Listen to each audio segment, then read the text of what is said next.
Now we will start satsang with invocation Mangalacharan.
पुष्टि पुष्प के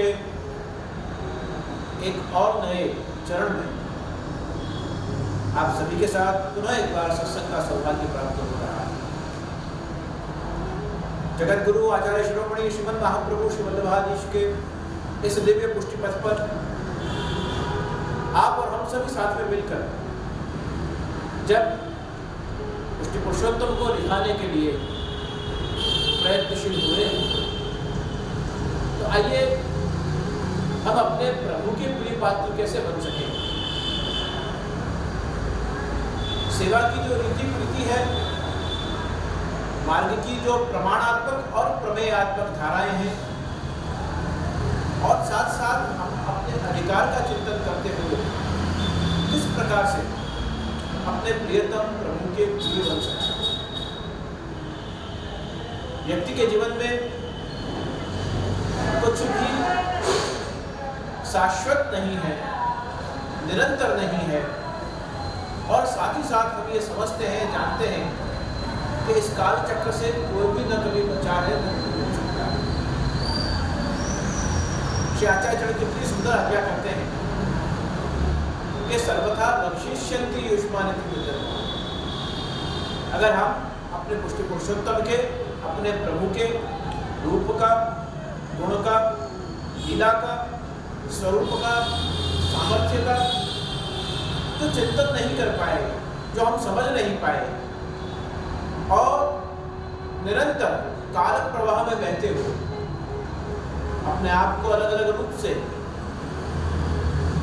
लौकिक आवेश के कारण, संग के कारण, या हमारी स्वयं की इस कलिकाल के वातावरण के कारण जो बुद्धि भ्रमित होती है, और परिणाम स्वरूप हम अपने प्रभु को लौकिक समझने लग जाते हैं। अपने प्रियतम प्रभु के बारे में, उनके सामर्थ्य, उनकी लीला, और कृष्ण कौन है, श्री कृष्ण, ये कौन से श्री कृष्ण की बात हो रही है, किस कल्प के श्री कृष्ण हैं, किस मनवंतर के ये श्री कृष्ण हैं। नंद यशोदा तो श्वेतवाराह कल्प के भी हुए, सारस्वत कल्प के भी हुए। सारस्वत कल्प के जो श्री कृष्ण हैं, ऐसे श्री कृष्ण की हम जब आराधना करते हैं, लीलाएं बहुत सी समान रही, बहुत सी कालांतर में अलग अलग प्रकार से परिवर्तन हुआ। कहने का आशय यह है कि हमको अपने प्रियतम प्रभु के रूप, गुण, लीला, सामर्थ्य का ज्ञान होना चाहिए। अनुते नैव लौकिकम, ऐसा श्री महाप्रभु जी आज्ञा करते हैं कि हमें उनको केवल लौकिक दृष्टि से नहीं, अपनी अलौकिक बुद्धि से, अलौकिक ज्ञान से, अलौकिक भाव से, अलौकिक प्रेम से भी हम अपने पुष्टि पुरुषोत्तम के रूप, गुण और लीला को समझ सकते हैं। और अगर वो नहीं समझ पाए तो ये काल जो है वो हमारा रक्षण करे बिना नहीं रहता। काल का तो ये कर्म स्वभाव ही है कि जरा हम प्रभु से विमुख हुए और वो अपना काल प्रवाह जो है उसका प्रभाव अपने ऊपर आरोपित कर देता है। मैं कई बार प्रवचनों में कहता रहा हूं कि मौज लो और रोज लो। मौज लो मतलब भक्ति का जो रस है, ये भाव का जो आनंद है, जो ये भावधारा है, जो रसधारा है, वो रोज लो और मौज लो। मौज से इस भक्ति की भावधारा को रोज लो, और ना मिले तो खोज लो। मौज लो, रोज लो और खोज लो। कहाँ खोजेंगे हम? जब हम बोले निर्देश करने वाले हमारे आचार्य चरण, महाप्रभु श्री वल्लभाचार्य चरण, जब हमें अंगुली निर्देश करने वाले ऐसे समर्थ हमारे गुरु हों, फिर कहाँ खोजने जाएंगे? उन्होंने खोजकर ही तो यह धन धर्म ही के पायो, और जा धन को पूरी जब तक खोजत वेद हूँ पार न पायो। उस धन को आपने हमें कैसे हंसते हंसते सुपुर्द किया है। हमारे हितकारी श्री महाप्रभु इसीलिए है कि अपने हित का विचार न करते हुए जीव के हित का विचार श्री महाप्रभु जी ने किया। अपने प्रीत का विचार न करते हुए जीव कैसे भगवान में प्रीति करे उसका विचार श्री महाप्रभु जी। हितकारी भी श्री महाप्रभु जी है और प्रीतकारी भी श्री महाप्रभु। अपने प्रिय पात्र को, अपने प्रियतम प्रभु को कैसे हमारे घर घर पधरा कर प्रभु ने कैसे अदेय दान दक्षश्च महोदार चरित्रवान अपने नाम को सार्थक किया। तो इस प्रकार से श्री महाप्रभु जी ने तो हमें अदेय दान दिया ही है, अब उस जो अदेय दान को जो श्री वल्लभ ने हमें पधराया है, हमारे घर पधराया है, उस उनके रूप को, गुण को, लीलाओं को, उनके सामर्थ्य को हम कैसे पहचानें? तो उस पहचानने की जो धारा है, उस कला को ही श्री महाप्रभु जी ने चतुश्लोकी में खूब विस्तार से राणा व्यास को समझाया है। श्री राणा व्यास तो आत्मघात करने के हेतु से आए थे और श्री महाप्रभु जी को संवाद करते सुना कि जो आत्मघाती होते हैं उनको तो प्रभु भी स्वीकार नहीं करते हैं। और राणा व्यास का हृदय परिवर्तित हुआ और हृदय परिवर्तित होते ही श्री आचार्य चरण के आश्रय में आप गए। श्री आचार्य चरण ने आत्मनिवेदन करवाया और आत्मनिवेदन करवाने के बाद श्री राणा व्यास ने कहा कि अब मेरा कर्तव्य क्या है, मेरा धर्म क्या है, मुझे कैसे जीना है। तब श्री आचार्य चरण आज्ञा करते हैं कि सर्वदा हर काल में आपके हृदय के जो भाव हों उन सभी भावों से एकमात्र स्मरणीय, सेवनीय, भजनीय, कथनीय, अनुसरणीय, चिंतनीय अगर कोई है तो व्रजाधीन भगवान आनंद कंदपूर्ण पुरुषोत्तम श्री हरि श्री कृष्ण ही है। उनके अलावा और कोई भी न चिंतनीय है, न स्मरणीय है, न भजनीय है, न कीर्तनीय है। ऐसे प्रभु का सामर्थ्य जब हम गुणगान करते हैं तब श्री आचार्य जन आज्ञा करते हैं कि हमारे धर्म हो, अर्थ हो, काम हो या मोक्ष हो, ये पुरुषार्थ चतुष्ट है, अंत में तो जाकर हमारे प्रियतम की प्रसन्नता का कारण ही बनने चाहिए। धर्म तो मनुष्य का क्या धर्म है? जीवात्मा होते हुए, परमात्मा का अंश होते हुए उसका क्या धर्म है? इंद्रियों का तो अलग अलग धर्म है, प्रकृति का अपना धर्म है, ऋतुओं का अपना धर्म है, व्यक्ति का अपना स्वयं की अपनी विचारधारा के अनुसार उसका अपना धर्म है। रिश्तों के भी धर्म होते हैं, खास करके मनुष्य के लिए ये मेरा पितृ धर्म है, ये मेरा मातृ धर्म है, पिता के प्रति हमारा उत्तरदायित्व, माता के प्रति हमारा उत्तरदायित्व, ये मेरा पारिवारिक धर्म है, मुझे निभाना पड़ेगा। तो मेरे परिवार के प्रति मेरा जो धर्म है, ऐसे ही देह धर्म, मेरा अपने धर्म, मेरे अपने शरीर के लिए भी मेरा अपना धर्म है, वो निरोगी रहे, वो स्वस्थ रहे, स्वच्छ रहे। इसके लिए उस शरीर के निरोगी रहने के लिए मेरा पुरुषार्थ करना भी मेरा देह के लिए किया हुआ धर्म है। ऐसे ही प्रियतम प्रभु को अपने सकल सामर्थ्य से संपूर्ण शरणागत होते हुए और सर्वसमर्पण की भावना से उस परमात्मा को इस जीवात्मा के द्वारा सर्वस्व समर्पण नौछावर करके और उसे रिझाना ही मनुष्य के रूप में, वैष्णव के रूप में हमारा सर्वोपरि सर्वोत्कृष्ट धर्म है। और उसी धर्म की बात श्री आचार्य चरण ने चतुश्लोकी में समझाई है कि स्वस्य अयमेव धर्मो नान्यत्वापि तदाचरण। अगर कोई कार्य, कोई धर्म अगर अनुसरणीय है तो केवल और केवल अपने प्रभु की भक्ति ही अनुसरणीय है, अनुकरणीय है, चिंतनीय है, मननीय है। देखना आंख का धर्म है, स्वाद लेना जिह्वा का धर्म है, सुनना ये कान का धर्म है, हमारे इंद्रियों के धर्म है। ऐसे ही आत्मा का क्या धर्म है? जहां उस आत्मा का आत्मनिवेदन हुआ है, जिनके चरणों में हमने अपना जीवन का सर्वस्व आत्मा सहित इस देह का, इंद्रिय का, परिवार का, समाज का, हमसे जुड़े हुए जो कुछ है, जो कुछ स्थावर जंगम हमारे पास अपने कहलाने के योग्य है, उन सभी का एक साथ एक ही क्षण में केवल तुलसी पत्र अर्पण कर देने से किस प्रकार से विलक्षण भक्ति का प्रकार श्री महाप्रभु जी ने बतवाया और किस प्रकार से जीवात्मा का सर्वस्व आत्मनिवेदन करवाकर, ब्रह्म संबंध करवाकर एक भक्ति की अभिनव धारा श्री महाप्रभु वल्लभाचार्य जी ने हमारे बीच में प्रस्तुत की। ऐसा कौन कर सकता है? ऐसा अदेय का दान कौन दे सकता है? और ऐसे जब श्री आचार्य हमारे गुरु हों तो धर्म की धारा को और धर्म के बहुधा अलग अलग प्रकारों को किस संदर्भ में कब कहाँ धर्म शब्द का प्रयोग किया गया है, किस प्रकार से किस व्यक्ति को धर्म का निर्वाह करना है, इस बात का समन्वय, इस बात का चिंतन, धर्म की जब हम कभी व्याख्या करेंगे, धर्म का हम जब विस्तार से चिंतन करेंगे, इस विषय को चिंता करेंगे। अर्थो हरिरेव ही, अर्थ क्या है? अगर हमने आत्मनिवेदन किया, अगर हमने ब्रह्म संबंध किया, अगर हमने श्री प्रभु के चरणों में सर्वस्व समर्पण किया, तो हमारा अर्थ, हमारी संपत्ति क्या है? जो हमें दिल से मिली वो संपत्ति हमारी है, सब यहाँ रह जाने वाली है। खाली हाथ हम आए हैं, खाली हाथ हम जाने वाले हैं।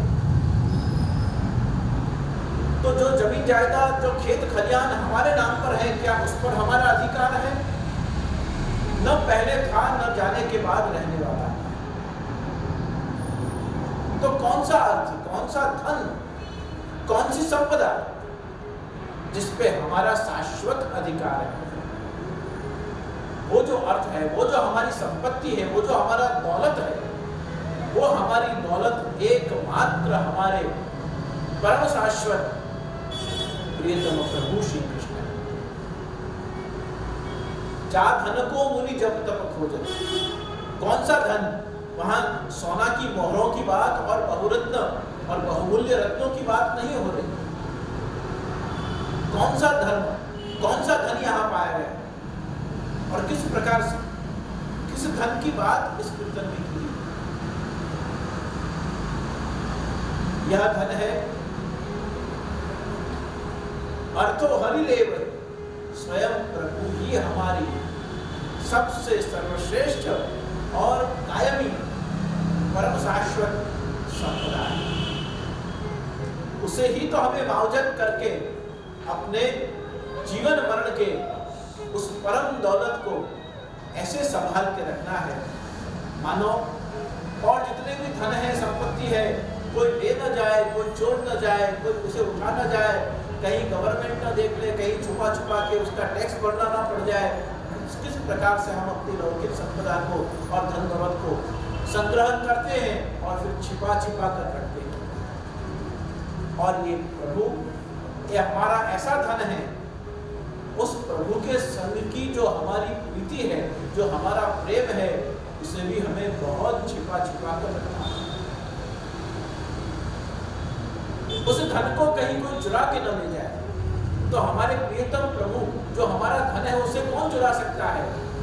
कहीं हमारा दुस्संग उसे चुरा न ले जाए, कहीं हमारी दुर्मति हमारे प्रभु को हमसे चुरा न ले जाए, कहीं हमारा स्वभाव, कहीं हमारा वाणी विलास, कहीं हमारे कर्म, कहीं हमारी कुछ दृष्टि को ऐसी किसी चोर की नजर न पड़ जाए कि हमारे प्रियतम जो हमारा धन है, जो हमारा मूलरूप रूप से जो हमारी संपदा है, जो हमारी दौलत है, उसे चुराकर कहीं हमारे ये जो दुस्संग आदि जितने भी दोष हैं, कहीं हमारे प्रियतम प्रभु को चुरा के न ले जाए। इसलिए तो प्रकट किए रस जाए। जो हमारे और हमारे प्रभु के बीच की प्रीति है, वो बहुत गुप्त होनी चाहिए, प्रकट करने का विषय नहीं। कई बार वैष्णव को अपने भगवत सेवा में, अपने नित्य नियम में, स्तोत्र पाठ में, सत्संग में कुछ अनुभूति होने लगती है, वो किसी अन्य को कहने की इतनी उतावल करते हैं और कहने के बाद एक सूक्ष्म अहंकार उनके मन में जन्म ले लेता है। देखा मुझे कैसी प्रभु की अनुभूति हुई, मुझे स्वप्न में दर्शन दिए, आज तो ऐसे झाली खाली हो गई, आज तो ऐसे प्रभु हाजिर हो लिए। ये कहने की उतावल करने के कारण दूसरी बार प्रभु कृपा करके अगर अपना अनुभव या कृपा सामर्थ्य अगर बताने का प्रभु का मन भी हो, तो प्रभु को होता है ये जीव में तो कृपा करते ही उसे उस रस को ये ढोल देता है। इसलिए उस धन को हमें गुप्त रखना है। जैसे हम लौकिक में अपनी धन दौलत, जड़ जवेरात के लिए, खेत खलियानों के लिए हमारे जमीन जागीर के लिए कितने सावधान रहते हैं और बाढ़ करके रखते हैं। तो यहाँ बिल्कुल उलटवासी प्रक्रिया को यहाँ स्वीकार किया। उदो धन्य तुम्हारो व्यवहार, धन्य वे ठाकुर और धन्य वे ब्रजभक्त और धन्य तुम बर्तनहार। और आम को काटत बबूर लगावट चंदन की करवा। आपकी धन कैसा है आपका कि आम को तो आप काट देते हो, बबूल को लगा देते हो और चंदन की आप वार करते हो। कभी कोई खेत ऐसा देखा कि किसी के आम का बहुत विशाल बगीचा हो और वो आम के पेड़ों को तो काट देता है और बबूल के कांटों को वहाँ रोप देता है और फिर चंदन के झाड़ की वहाँ बाढ़ कर देता है। ऐसा कभी कहीं नहीं देखा। तो ये कैसे प्रभु हैं जो अपने भक्त को अपने रस का दान करते हैं, अनुभव करते हैं, प्रमेयात्मक रूप से उसे अपने लीला का अनुभव करवाते हैं, अंग बनाते हैं। और फिर अगर जीव उसे संग्रहित न कर सके, उसे बचा न सके, तो आम प्राप्त करते हुए भी उसके जीवन में बबूल का स्वाद बचा हुआ है। भगवान ने तो चंदन की बार करके और आपको बहुत सुंदर आम के फल दिए थे, तो आप उसे उस धन को आप बचा नहीं पाए। तो ये अलौकिक धन जो है वो हमारे प्रभु। धर्म, अर्थ और काम क्या है? कामो हरिर्दिद्रक्षैव। काम हमारा क्या है? अलौकिक काम क्या है? लौकिक में तो काम के लिए बहुत अलग अलग विधाएं प्राप्त हैं। आंखों को अवस्था के अनुसार अलग अलग प्रकार की तृप्ति मिलती है। तो आंखें सौंदर्य के प्रति आकर्षित होती हैं, सम्मोहित होती हैं और मन में लौकिक कामनाएं जगने लग जाती हैं। यहाँ उस काम की बात नहीं, यहाँ वासनाग्रस्त जो वासनाजन्य जो काम है उसकी बात भी नहीं। यहाँ केवल इंद्रियों के सुख की जो कामना है उस काम की भी बात नहीं है। यहाँ कुछ हम लौकिक सुनते हैं, मन आंदोलित हो जाता है और हम कुछ लौकिक सुनने के बाद हमारे मन में वासना जगती है और हम किसी के प्रति प्रभावित होकर किसी को पाने के लिए दौड़ने लग जाते हैं। उस वासना की बात भी नहीं। ये अलौकिक वासना, ये अलौकिक काम है। और अलौकिक काम क्या है? कामो हरिर्दिद्रक्षैव। वो अलौकिक काम का अर्थ है कि हम अपने प्रियतम प्रभु के सुख का विचार करते करते, प्रभु के आनंद का विचार करते करते, प्रभु के लिए सामग्री कर रहे हो, प्रभु के लिए आभरण सिद्ध कर रहे हो, प्रभु के लिए वस्त्र की सेवा हो रही हो, प्रभु के स्नान की तैयारी हो रही हो, प्रभु को हम थाल सजाकर सामग्री सजाकर सम्मुख कर रहे हो, प्रभु को हम भोग धर रहे हो, प्रभु के लिए हम जब कीर्तन कर रहे हो, जब प्रभु को केंद्र में रखकर प्रभु के लिए जब हम कोई भी कर्म कर रहे हो, उस समय प्रभु की प्रसन्नता का विचार हमारे मन में होना, यही हमारा लौकिक काम है। और उस काम को हम अभिव्यक्त कैसे करेंगे? उस काम को अभिव्यक्त करेंगे कामो हरिर्दिद्रक्षैव। उस प्रभु के आनंदमय स्वरूप को, हमारे द्वारा की गई सेवा का, जब प्रभु ने श्रृंगार धारण किया, वस्त्र धारण किया, सामग्री हरोगे, कीर्तन हरोगे और ये सब करने के बाद जब प्रभु के सम्मुख खड़े होकर हम अपनी इन चर्मचक्षुओं से जब प्रभु के सौंदर्य को निहारते हैं, उस समय जो हमारे मन में प्रभु की प्रसन्नता को देखकर एक अलौकिक काम जगता है, आपके दर्शन करके, आपकी प्रसन्नता का अनुभव करके, आपके मुखारविंद का वो स्मित, वो मधुर हास्य को देखकर जब हमारे हृदय में स्पंदन होने लगे, रोमांचित शरीर होने लगे, समझना चाहिए कि उस अलौकिक काम का प्रभाव, उस प्रभु की मधुर दृष्टि का प्रभाव अब हमारे जीवन को आंदोलित कर रहा है। कामो हरिर्दिद्रक्षैव। और धर्म, अर्थ, काम और चतुर्थ पुरुषार्थ मोक्ष कहा है। मोक्ष कृष्णस्य चेतो। मोक्ष क्या है? सदा सदा के लिए हमारे प्रियतम प्रभु का हो जाना। यही तो जीवंत मोक्ष है। वरना मरने के बाद किसने कहाँ देखा कि किसका मोक्ष हुआ या किसका नहीं, किसने देखा? ना ही तो किसी के पास प्रमाण है। जो कोई वहां गया है, जो कोई मृत्यु का आलिंगन करके और मोक्ष हो गया है, ऐसी भावना हम करते हैं। कभी भी जाने वाले ने एक्नॉलेज नहीं किया है कि मैं मुक्त हो गया हूं, मैं मोक्ष मेरा हो गया है, अब तुम घर वाले चिंता मत करो।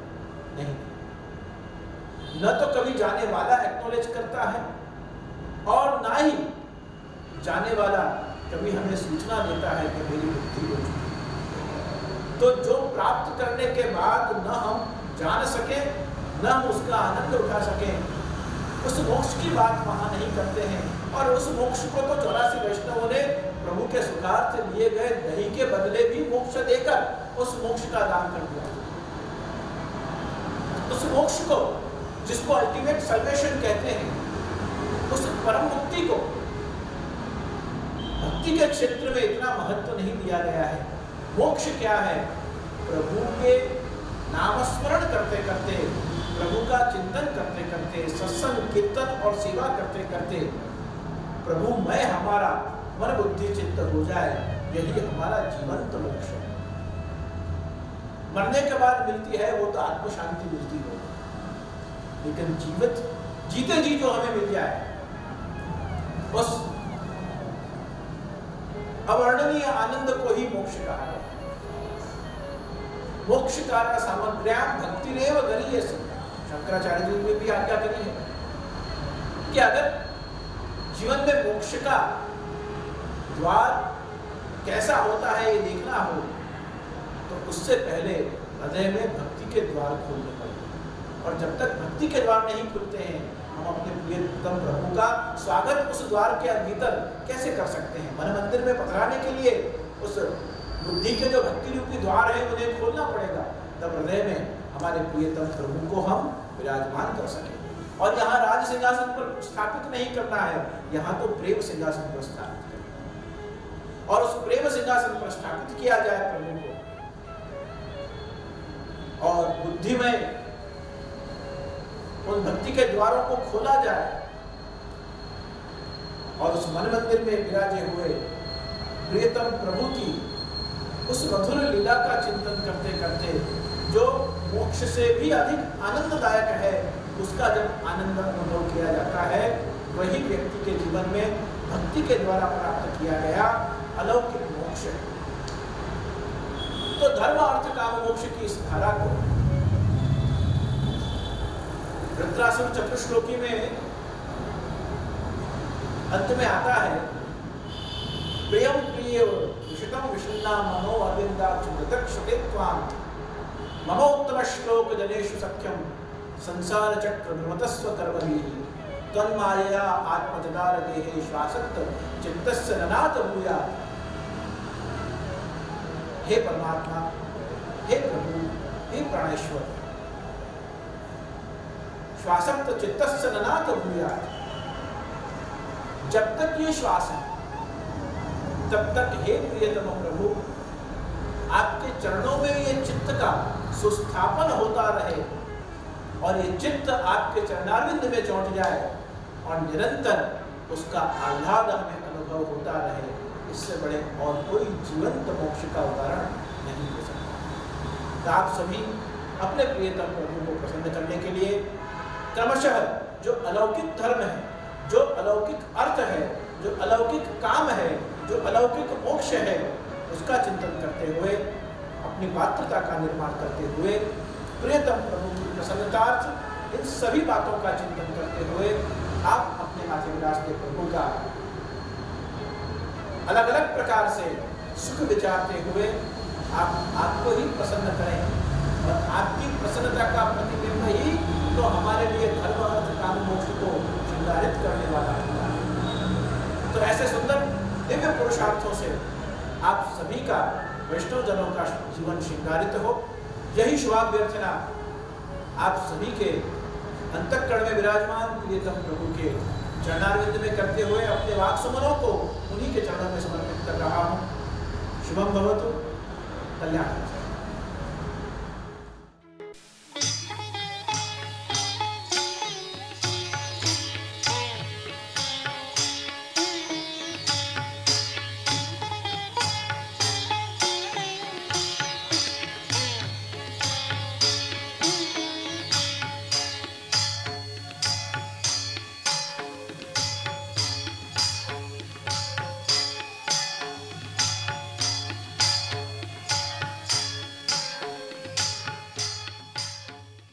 विपो ग्लोबल एक अंतरराष्ट्रीय ऑर्गेनाइजेशन है जो समग्र विश्व के हिंदू वैष्णवों को एकजुट कर सकारात्मक एवं उद्देश्यपूर्ण पुष्टि जीवन जीने का मार्ग बतलाता है। षष्ठ पीठाधीश्वर परम पूज्य गोस्वामी 108 श्री द्वारकेश लाल जी महाराज श्री की निश्रा एवं मार्गदर्शन के अंतर्गत विपो ग्लोबल विश्व की अनेक हवेलियां, मंदिर एवं सत्संग मंडलियों को पुष्टि मार्गीय साहित्य, धार्मिक एवं शैक्षणिक साहित्य प्रदान कर पुष्टि मार्गीय युवा चेतना को जागृत कर रहा है। विपो ग्लोबल रेगुलर सत्संग सत्र, सांस्कृतिक कार्यक्रम, स्व जागृति के वर्कशॉप, युवा कैंप, पुष्टि सेवा शिविर और साथ ही साथ मानवीय कल्याणकारी योजनाओं का आयोजन समग्र विश्व में फैली हुई शाखाओं द्वारा किया जा रहा है, जिसके माध्यम से सामाजिक, आध्यात्मिक एवं पारिवारिक मूल्यों को जागृत कर प्रेम, ज्ञान एवं सकारात्मक भावनाओं को जनमानस तक पहुंचा रहा है।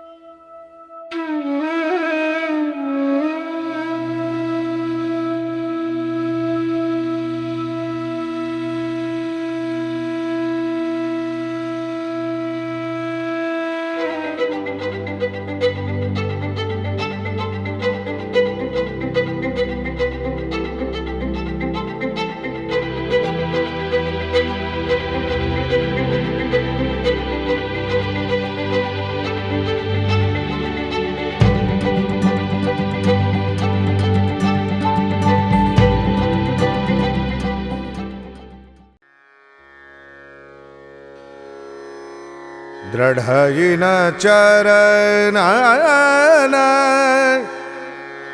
केरो भरोसो,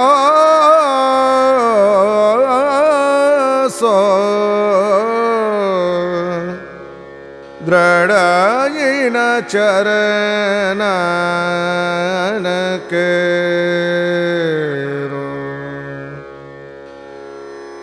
श्री वल्लभ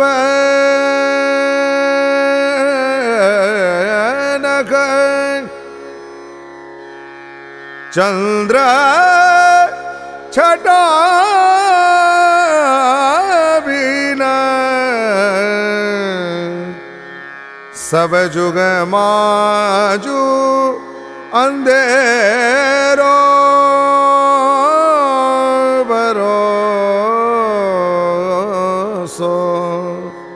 दृढ़यिन चरण केरो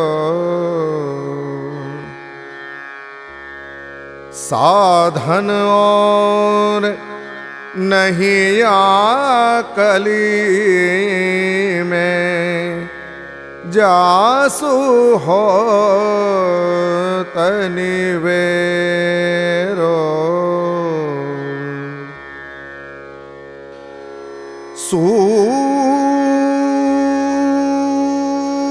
सूर कहाँ कहे द्रिविद आदरो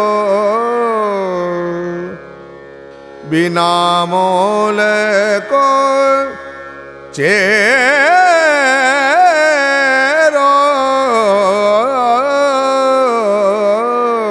भरोसो दृढ़यिन चरण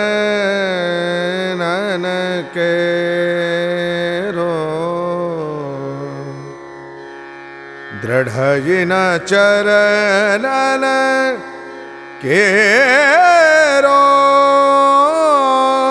भरोसो दृढ़यिन चरण केरो